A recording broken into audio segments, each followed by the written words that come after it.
phezu kombuso wonke. Sike safunda bafowethu safika la khona uJohane ebhabhadisa uJesu. Uma embhabhadisa lithi iBhayibheli emva kokuba embhabhadisile kwabe sekwehla umoya oyingcwele njengesimo sejuba. Njengesimo sokwehla kwejuba akwehlanga ijuba kodwa kwehla umoya oyingcwele njengesimo sejuba.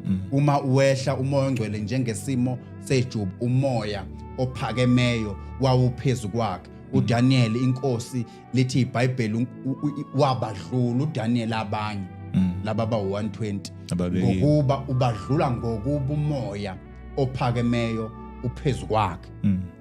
Siyaqala manje siyayinombola izinto ezifakaza ngoJesu ukuthi yena nazi izinto eziqondene noJesu la.